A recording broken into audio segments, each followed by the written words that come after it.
Hey everybody, it's Dan from KCF CrossFit, and I am bringing you the workout of the day for Friday, March 20th.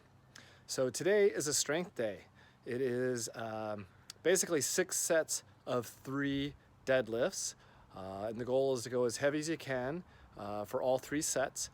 However, you're going to do them on a 3-minute clock.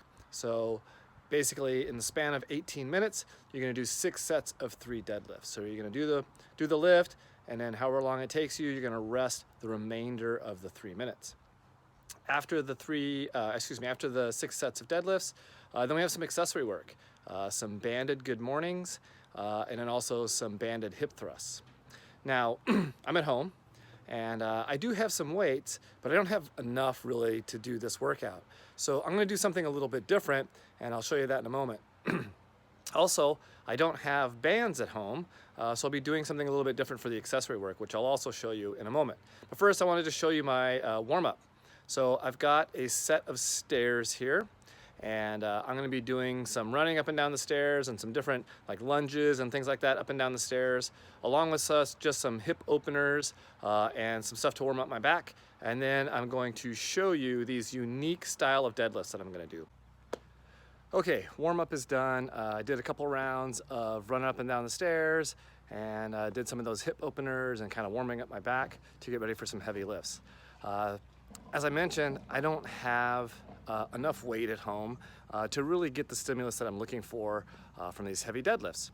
So I'm going to improvise. I'm going to go old school strongman, and I'm going to do car deadlifts.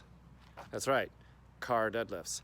Now, unfortunately, the way they build these new cars, it's not that easy to just go lift it from the trunk or lift it from the front end because the bumper's all plastic and it wraps all the way down and around. You can't get a hold of a good steel bumper like you could back in the good old days, right? So I have to improvise my improvisation, and I'm going to do it a little bit differently. So let me show you how I'm setting this up.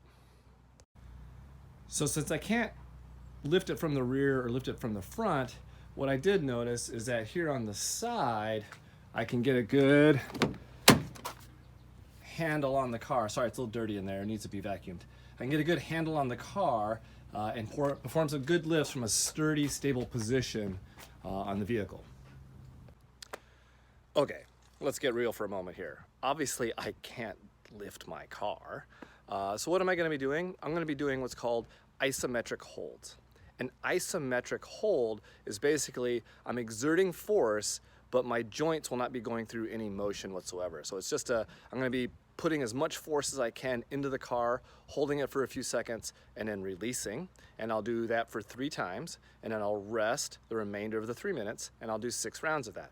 I have no idea how much force I'm exerting into the car. I'm just going to lift as hard as I can, okay? Isometric holds are a really great way to maintain strength. I don't know that you could really build strength that way. I mean, you could potentially build strength, but it's really going to be just in that one position that you happen to be performing the isometric hold in. So it's not the most functional thing in the world. It's not going to help you, lift 100 pounds more on your deadlift, but it's a good way to maintain strength, especially when we're stuck in this situation where we don't have any other choice. So let me show you what that looks like. All right, I have a couple of options here. I can set up, because I can get in this way, I can set up conventionally and just do a normal deadlift where my hands are wider than my feet.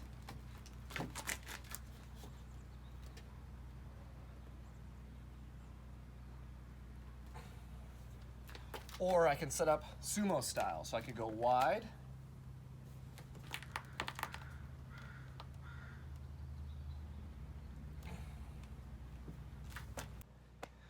all the basic technique parameters are still there. I'm still trying to keep my back flat. I'm trying to use my hips and my legs and my back all together. As I'm lifting, I want my hips and shoulders to rise at the same time. And again, I'm just basically performing a deadlift with a load that's clearly way too heavy for me to lift. Okay, so I'm gonna go ahead and do 6 rounds of this, and we'll see what happens. All right, so my deadlifts are done. I mean, honestly, I have no idea how that went. I exerted a good amount of force into the car. Never lifted it, wheels never came off the ground, much to my chagrin. Maybe next time I'll get it, and that'll be a PR. We'll see. I don't know. I think I'll definitely feel it in the morning though. So now accessory work. So we have 3 rounds of 10 banded good mornings and 10 banded hip thrusts. Again, I said I don't have bands. So what am I gonna do? Well, I hunted around my yard and I found this good sized rock. So I'm gonna do some rock good mornings and some rock hip thrusts, right?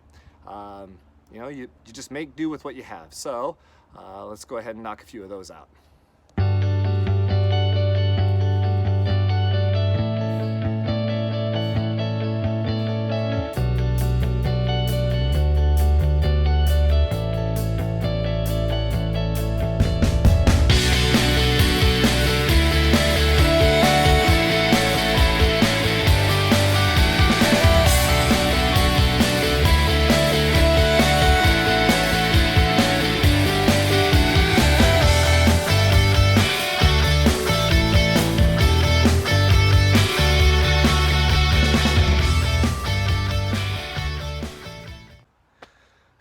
All right, as I was doing those hip thrusts with the rock on my lap, it just occurred to me how sort of silly and ridiculous it must look. My neighbors must think I'm crazy, but hey, I tell you what, I definitely felt it. Posterior chain, glutes, my butt, my hamstrings, my back were definitely firing, and I know I got some fitness out of that, so that's all that really matters, right? We're just making do, doing how we can, and you know, trying to be creative. So that's it. Heavy deadlifts, making do with what you have. Maybe it's a car, maybe it's a barbell, maybe it's a kid. I don't necessarily recommend that. But I do look forward to seeing how creative you guys are. What can you find around your house that can challenge you for 6 relatively heavy sets of 3 on the deadlift, and then make do with what you have for the good mornings and the hip thrusts. All right, there you go, KCF.